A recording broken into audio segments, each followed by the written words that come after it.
This one's just called The Moral Argument Proves God. I guess I know what we're going to be talking about today. No more introduction necessary. Can you be a good... Whoa, hey, can you back up a little bit? Kind of freaking me out there, buddy. And why do you have the camera placed like I'm a child sitting at your feet that you're yelling at? Can you be a good person without believing in God? I don't know, mister. Can I see my mommy? I'm scared. Let's think about it. Well, has there ever been a single atheist who did something good in the world or something to help someone else?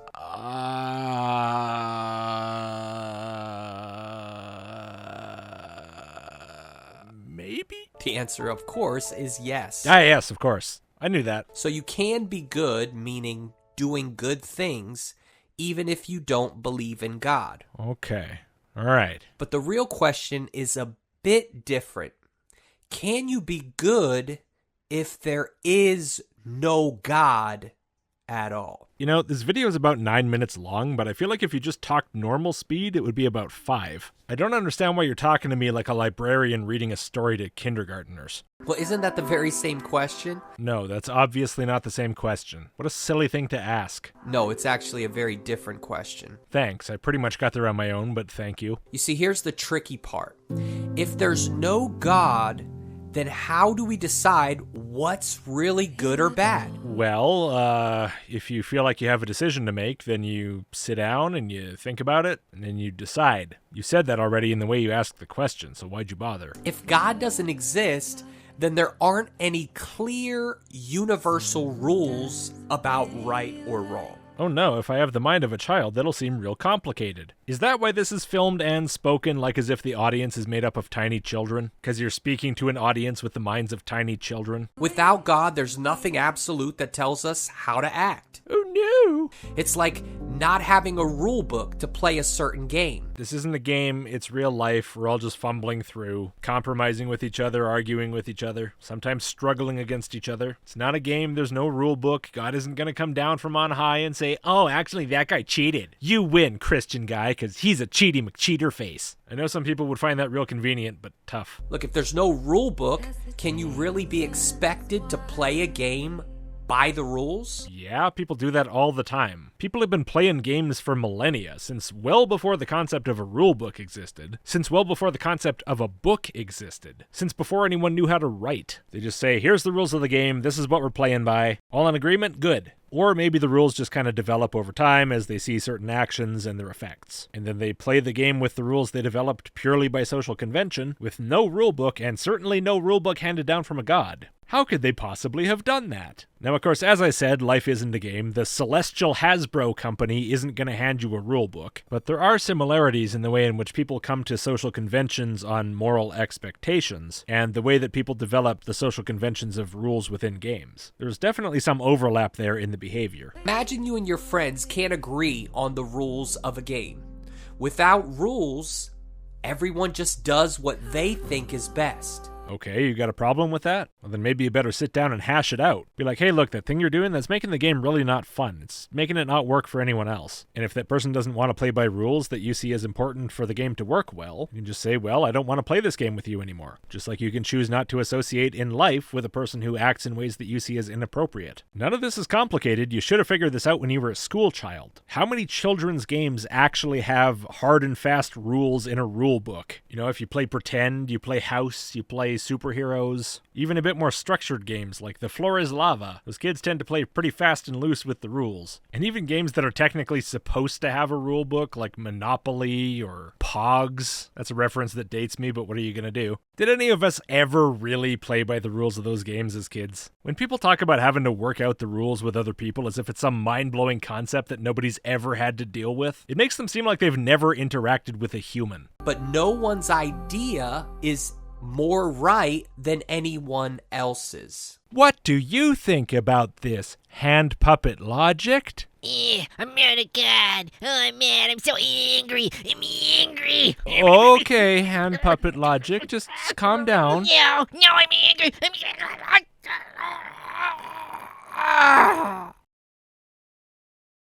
Hey, are you all right, little hand puppet Logicked? Hand puppet Logicked? Hey. Hey. Hand puppet Logicked. Wake up, man. Come on. This isn't funny, man. Oh, shit. Wee-oo, wee-oo, wee-oo. Beep. Beep. Beep. Where am I?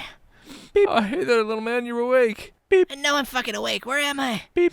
You're in the hospital. Beep. You had a massive coronary attack. You they had to give you a triple sextuple bypass surgery. You died on the operating table. We didn't think you were gonna make it. I died? I died on the table? Yeah, man, you died on the table. So wait a minute. That wasn't just a dream? What wasn't just a dream, little man? I met him. I went to heaven and I met him. I met God. I met Jesus. I met the other one too, the third one. I don't remember what that was called. Wow, really? How did that make you feel? It made me feel. It made me so. It made me feel so angry. It made me feel so angry.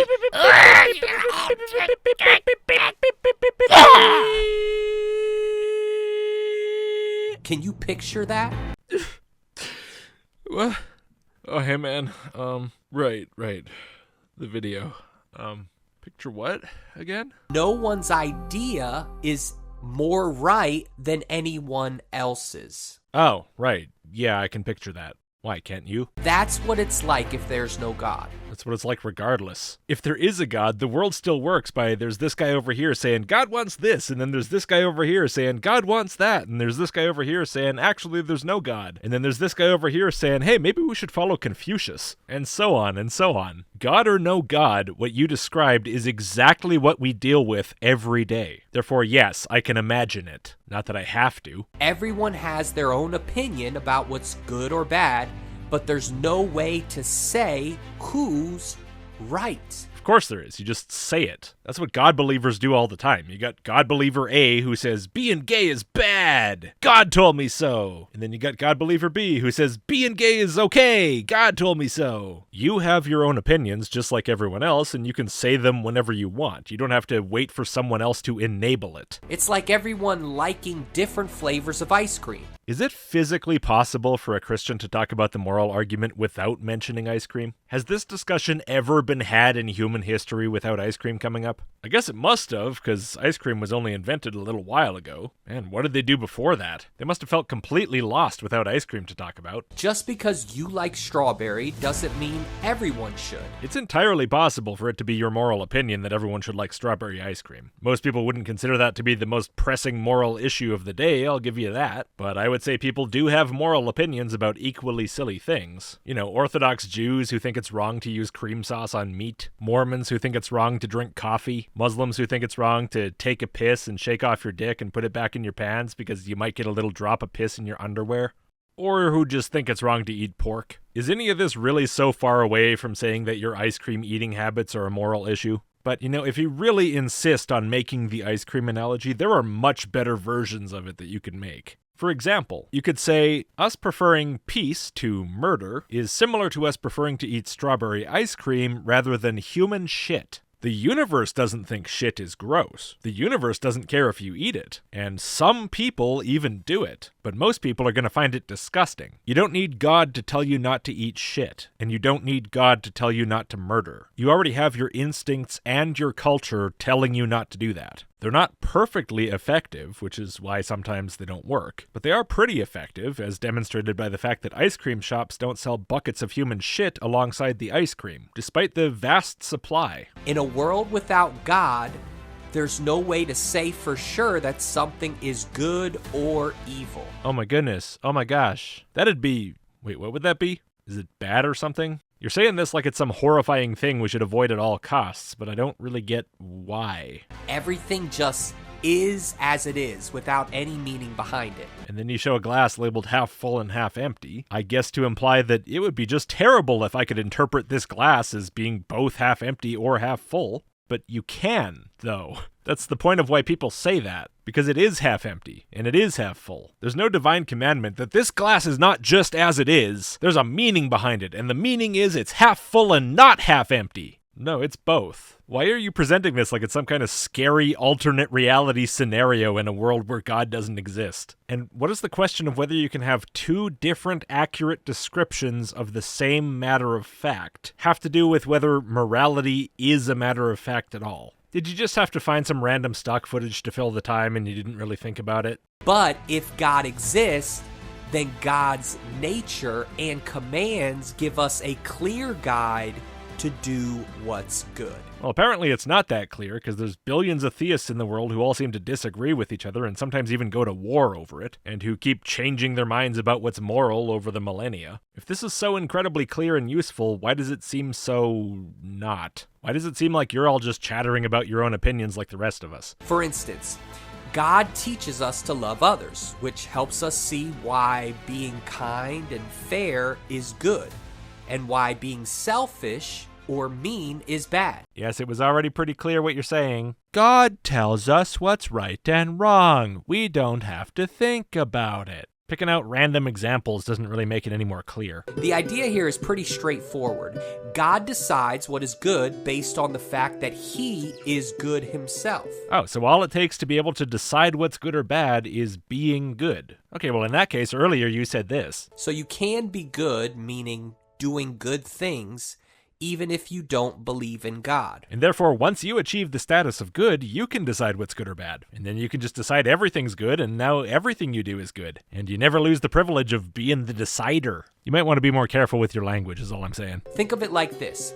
If a band sounds just like their live show when you listen to their recorded music, that's a great recording. How do you know? What's your objective standard for that? Did God tell you that? You can't say that. You can only say that if you're the greatness of the recording yourself. Also, why the hell would you want to listen to a studio album that sounds like a live show? That'd be terrible. Who wants that? Similarly, the closer what we do is to how God would do things, the better it is. Okay, so your personal opinion on morality is that what defines how good something is how it lines up to how that guy in particular would do something. Okay, fine, you can think that if you want. Doesn't make it objectively true, it just makes it your opinion. And this is what I mean, this whole video is just you about your opinions. Great, who cares? Like, look, maybe this God guy's really impressive and stuff. Maybe if I got to know him, I would want to emulate his behavior. Maybe that'd become my opinion if I had some indication that he exists and of how he acts. But that doesn't involve you. Why are you talking? Why is it always just people from random religions telling me their random opinions? I'm ringed around by 100 fucking people yelling at me, God wants this, God wants that, karma wants this other thing. Maybe instead of wasting your time howling at me, you guys should get together and try to find some way to convey meaningful information. I get nothing from this. But if someone believes that there is no God, which is what atheism is about. How's it going, weak atheists? It's alright, I see you over there. Then they don't have a perfect standard for deciding what's right and wrong. By which you mean they don't have an objective standard. Well, no, that's not necessarily true. Atheists can believe in objective morality. They just go, here's the standard of what's objectively right and wrong, and it's not a god. Job done. Easy. The gods have nothing to do with morality. There are no gods. It's just karma. Or whatever other non-god thing. And then the Christian says, but there has to be a god. There has to be. I want there to be. Please. But that's you. That's your desire. If you think it's necessary for there to be a god for this to work, that's, again, your opinion. Here are some of the results of the 2020 Phil Papers survey of professional philosophers. And you'll see that the results have 62% accepting moral realism and 67% accepting atheism, which means that there has to be overlap in these respondents between people who accept atheism and who accept moral realism, meaning atheists who believe in objective morality, without a god. You're welcome to disagree with all those people, but it doesn't matter. This isn't about what you think, it's about what they think. Now, personally, I don't think the thing they think. I personally don't see what the evidence is or even could be for something like this, nor do I think it makes that much sense. And I find your desperate thirst for something like this to be true so you can feel emotionally comfortable to be extremely pathetic. But what I think also doesn't matter. The point is, you don't need to believe in God to have some supposedly objective standard that you're following to tell you what's right and wrong, just like you do. You just can't see that there's any other possibility here because you got your God blinders on. Who would tell us how to act if there's no God? Well, you, still, for one. You'd tell me every fucking day and you'd tell me God told you to tell me that. Well, nobody. Well, that's clearly false. If there's no God, people are still going to tell each other how to act. It's a pretty major feature of humanity. For people who don't believe in God, Humans are just a part of nature, like animals that evolved. Okay, for one, not believing in God does not mean you believe in evolution. People didn't believe in gods long before the idea of evolution existed. That alone should establish that they're not the same thing. Secondly, human evolution doesn't mean we're like animals that evolved. It means we are animals that evolved. And third, why do you think that implies no one will ever tell you how to act? And animals don't really think about right or wrong. Well, we do. So what's the point going to be? That we're not animals because we think about right and wrong? Yeah, well, a cow doesn't look at a deer and think about how tasty it is either. That doesn't mean there aren't also animals that like to eat meat. Different animals do different things. A cat isn't doing something bad when it catches a mouse.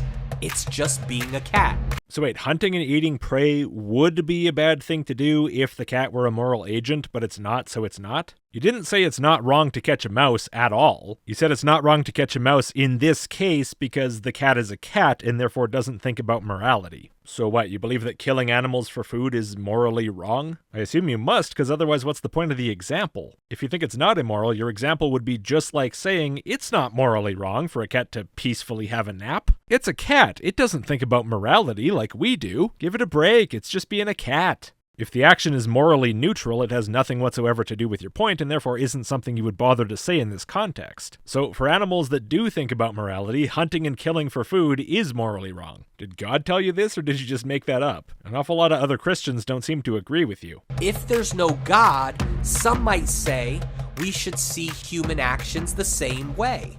That nothing is really right or wrong. If there's no God, some might say we should see actions as not really right or wrong. Some people might say this, you say. Right, exactly. Not all people, some people. Morality is a separate issue from God on which it's possible to agree or disagree. You don't need to believe in God to believe in objective morality. And likewise, believing in God does not require you to believe in objective morality. For example, you could take the other prong of Euthyphro and say the reason God says something is right or wrong is not because he decided it, it's because it's objectively right or wrong regardless of what he says. Or you could say God is the creator of the universe but has nothing to say about the topic of morality. That's a human concept. That's just something we do to get along with each other. Or you could say, God declares what's moral, but that doesn't make it objectively true. That's just his subjective opinion. And what he wants is for us to make up our own minds about it. Again, beliefs about God and beliefs about morality are separable. You've likely been raised to see them as inseparable, to not understand how you can consider them apart from each other. But that doesn't mean you can't do it. It just means you're small-minded. But here's the catch.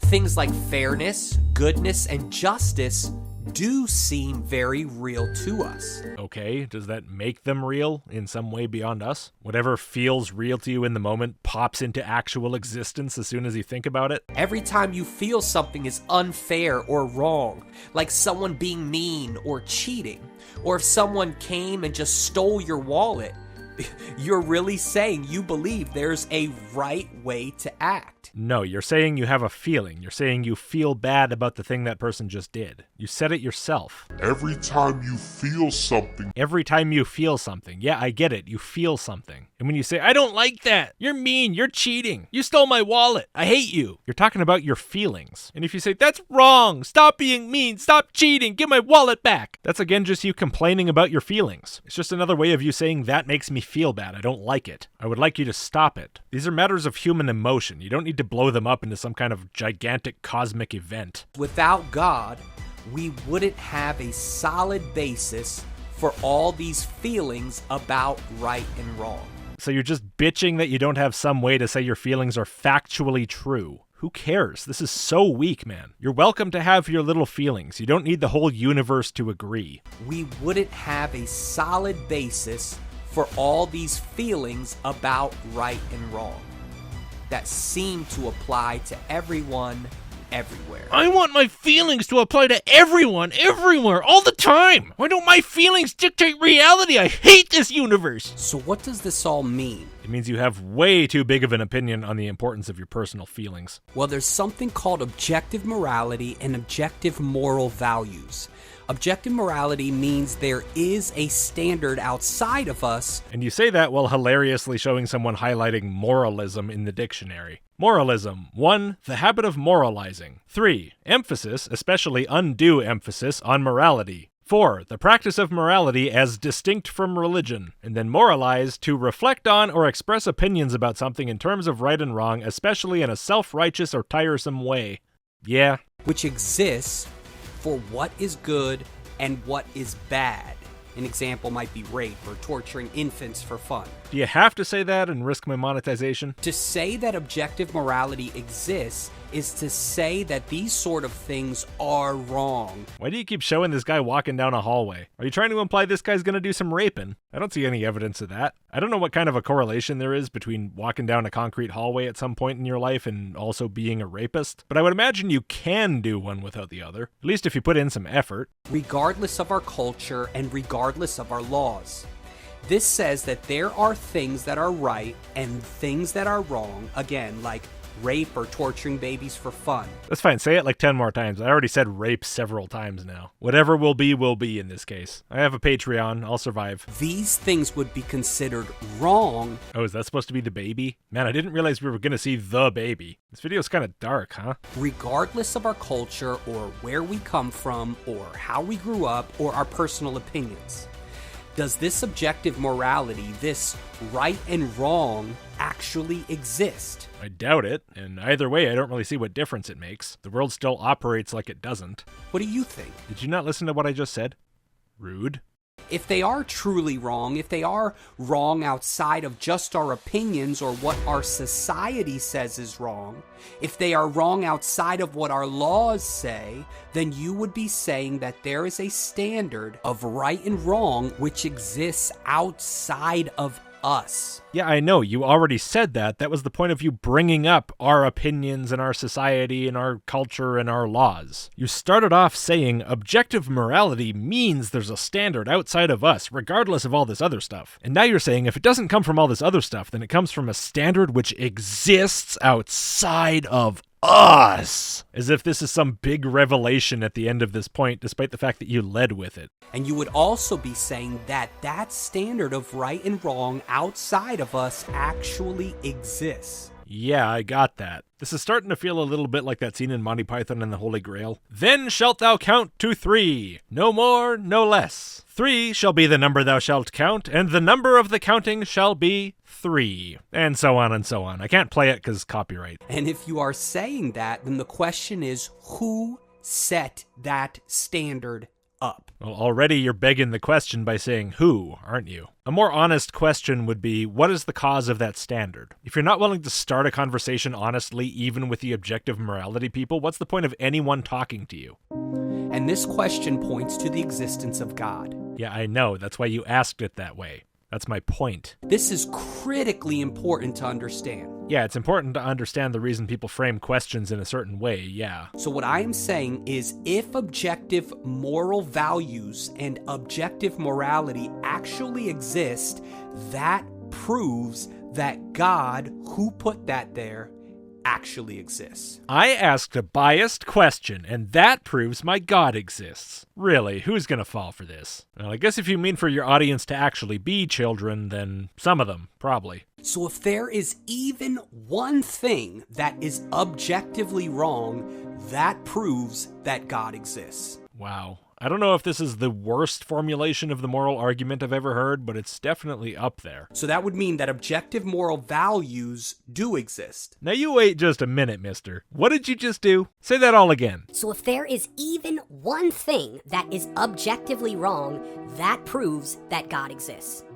So that would mean that objective moral values do exist. Okay, so if objective moral values exist, thereby making something objectively wrong, God exists. And if God exists, that means objective moral values exist. And if objective moral values exist and something's objectively wrong, then that means God exists. And if God exists, then that means objective moral values exist. And now for the moral argument. That wasn't the moral argument. You just said this proves God exists. How did you not make the argument yet if you're already at the therefore part? It is a 3-part argument and goes like this.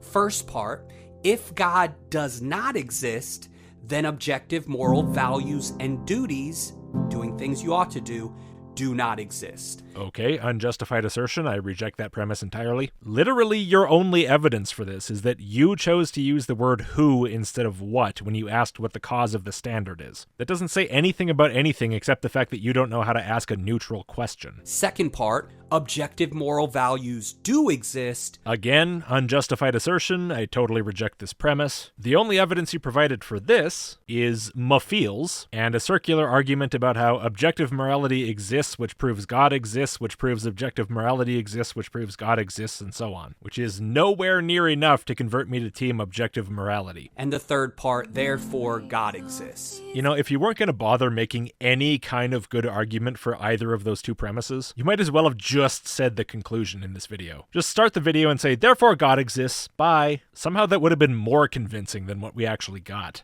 So again, if there is even one thing that is objectively wrong, no matter what culture you were raised in, or no matter who you are, if those things are actually objectively wrong, if anything can be considered objectively wrong, that proves that God exists. You're saying this so confidently, as if you've just got done making an argument for this. You didn't even argue for it. You just said it. If you're going to proclaim something like this at the end of your video, you have to at least try first. Come on. Well, someone might give a counter argument and say that society is the one that dictates something being right or wrong. Society does dictate that kind of thing all the time. That doesn't mean it's correct or objective. It just means that society dictates stuff, which seems like an objective fact about reality. But some societies love their neighbors, and some societies eat their neighbors.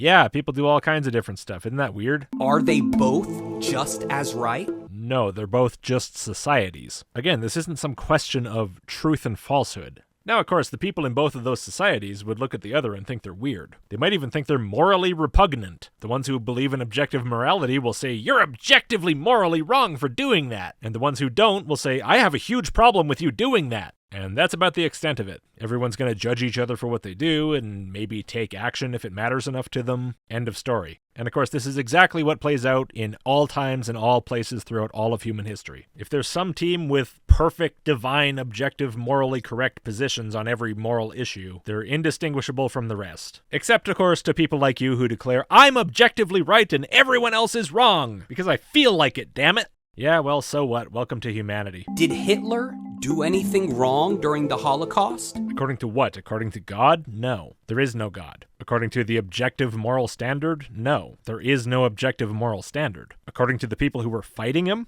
Yes. Because morality is a thing that humans do. As you yourself said, it's a matter of your feelings on the matter. And the feelings of the people opposing Hitler were that he was acting way out of line and they would like him to stop, and they would stop him if he didn't. That's it. It doesn't need to be any more than that. And even if you think it does need to be, that doesn't mean it is. If you have a problem with that, go cry about it. I don't care. Reality doesn't care. Go have all the feelings you want. Whatever ones you want. It's none of my business. Not if there's no God. No, you mean not if there's no objective moral standard. You really need to learn how to be careful with your language. Again, if there's no God, then who says that what Hitler did was wrong? What do you mean who says it? Lots of people say it. But no celestial entity descends down and says, yes, you're right, I validate all of your feelings! And therefore somehow they don't count or something. Man, I just don't get religion. I don't get what they want, why they want it, why it's not good enough that your take on a matter is yours and not somebody else's. But if there's no God, whose homework will I copy? Like, what are you talking about? Why does this matter to you? I don't get it. Even after all of these years, I still don't get what the problem is supposed to be or what the appeal of this kind of emotional validation bullshit is. What does it do for you to pretend that there's some guy out there nodding along with whatever opinion you have? Are you just desperately seeking approval or something? An honest atheist cannot say anything is objectively right or wrong. An honest atheist who believes in objective morality obviously can. This is just a flat-out lie. Because according to an atheist's worldview... Which atheist's worldview? And yes, you do have to specify because, of course, different atheists have different worldviews. There is no single thing that can be considered actually objectively wrong. Right, so you're just dictating the beliefs of atheists in general. You must be the king of the atheists. Apart from the existence of God, it is more so just a preference. It's like, I prefer not torturing babies for fun. But according to an atheist framework, the one who tortures is no more wrong than the person who helps people their whole lives. You're just repeating yourself at this point. We've already covered all of this. There's no reason to talk about this anymore. Let's just get through to the end. According to an honest atheist, there is no difference between Mother Teresa and Adolf Hitler. Really? But like, one's a dude and one's a chick. There's at least one difference. Again, if someone says something is actually morally and objectively wrong, they are also telling you, voluntarily or not, that they believe a God exists. You keep saying that like as if you made some serious attempt to demonstrate that point in this video, but you didn't. So why would anyone take this seriously? Hey guys, these videos take hours and hours to make. Really? You put effort into this? Oh my god. I assume that wasn't in the scripting. I assume that was in gathering all the stock video. And I'm assuming that to try to be charitable, because if that's not the case, oof.